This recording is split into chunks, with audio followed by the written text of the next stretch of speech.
I said yesterday we'd talk about it, but come on, what happened?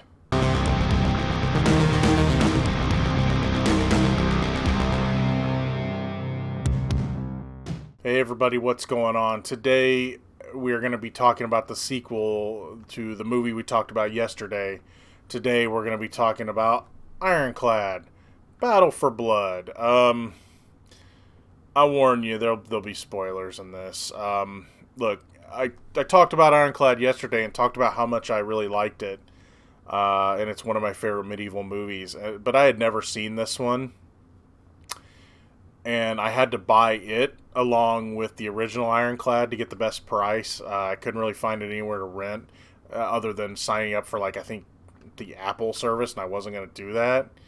Um, yeah, this movie is not good, and I hate saying that, but anything, or I'll just say this, if you don't want anything spoiled, anything original they bring in just doesn't work that well. But it also tries to copy the first movie way too much, and fails miserably. Uh, you have the it does continue in the same universe.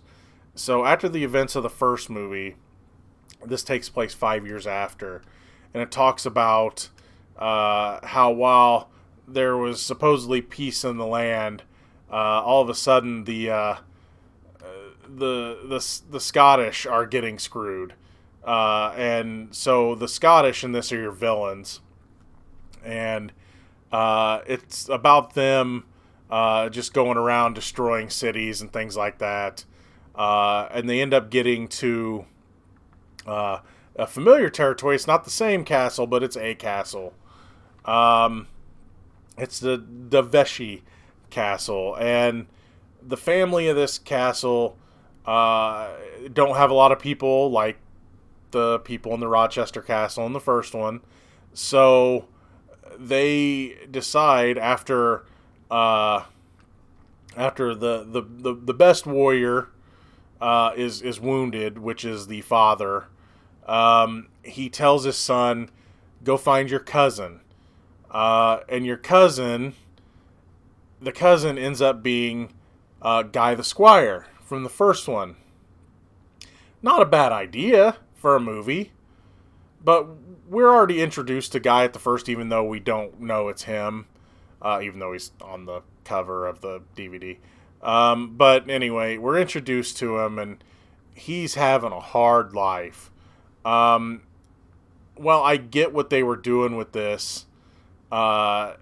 It just didn't work for me. Yeah, we'll get to that. Well, anyway, the son goes to get him, and you have Guy and his the guy that you have Guy, and he has this dude that says he owes him his life. So he owes Guy his life. So he's like his traveling companion, his best friend, and they agree to go with the son, but they have to be paid. So, because the son wants to hire a bunch of people, and Guy should do this for family, right? And Guy's just like, well, I'm not doing it for family. You're going to pay me.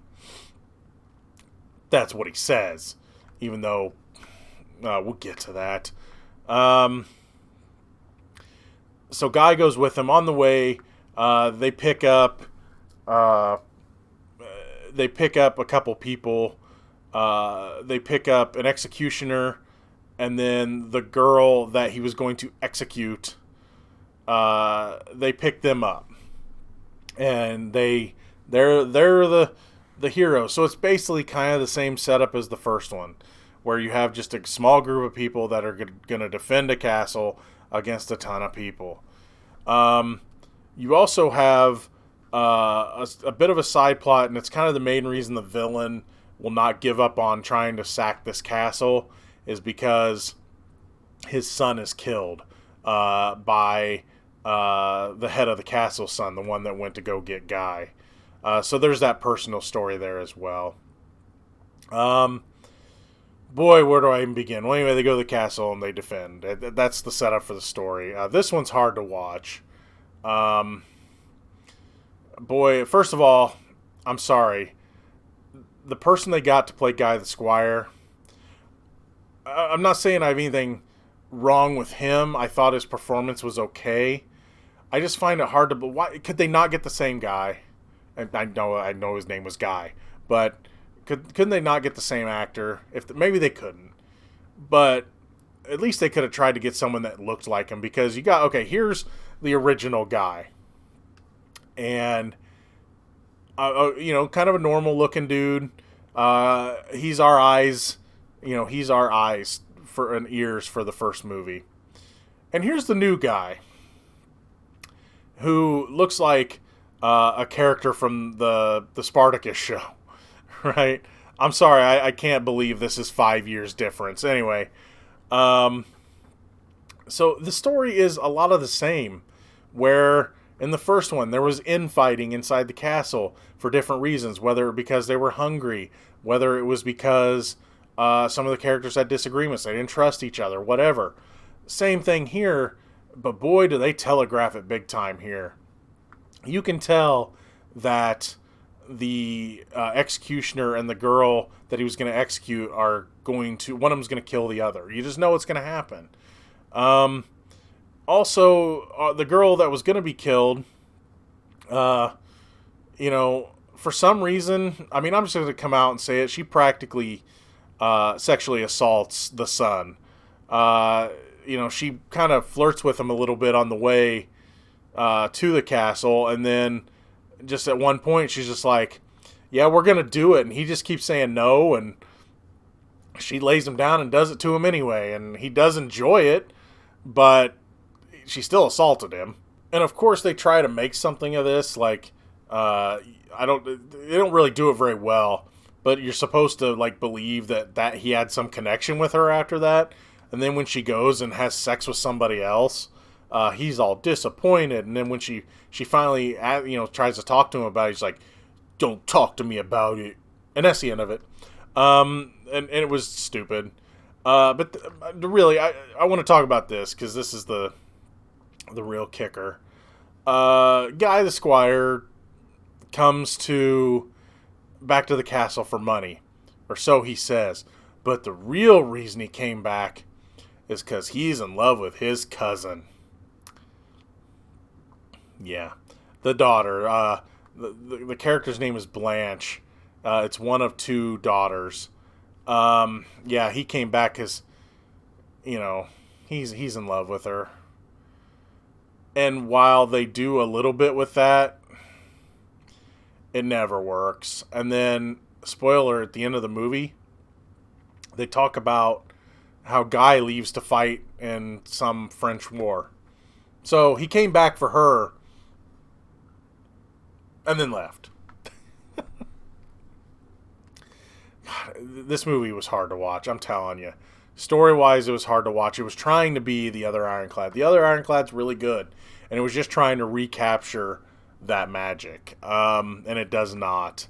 You have Michelle Fairley in this as the mom, and she's just kind of in it. They don't really do anything with her. Yeah, it would have been neat if they would have found a way to track down, the hero of the first one to help, or something like that. But no, it was supposed to be, it would have been a cool story if it was done right. Having Guy the Squire, they tried to be like, he's having this hard life now, and he had a hard time dealing with what he went through and everything. And it could have worked if it was written better. But the story and a lot of the stuff that happens in this just tries to be the other movie, and it doesn't work. It just does not work. When it comes to the violence, it tries to live up to the first one. But man, it has one of the worst CG killings I've ever seen in a movie. There's a scene where a guy gets his head chopped off, and it's some of the worst CG I've ever seen in my life. You know how bad the hair looked in like the WWE games, the early WWE games, like the girls' hairs and stuff? like, you know, how bad it was rendered and everything. It's kind of like that because the guy that gets his head chopped off has long hair. It's one of the funniest things I've ever seen, though. I laughed so hard when this scene happened, and then I watched it again. But yeah, man, anything that works in this movie, any of the performances that work in this movie are wasted. It's a pale, uh, it's just a pale wannabe version of the original, and I believe the same people were behind this. So I don't get it. I don't get why this was made. It's not good. Uh, if you would have had more connections to the first one, it would have been better, I think. Uh, if you would have had, our hero from the first one be the supporting character to Guy the Squire in this one, I think that might have worked a little better.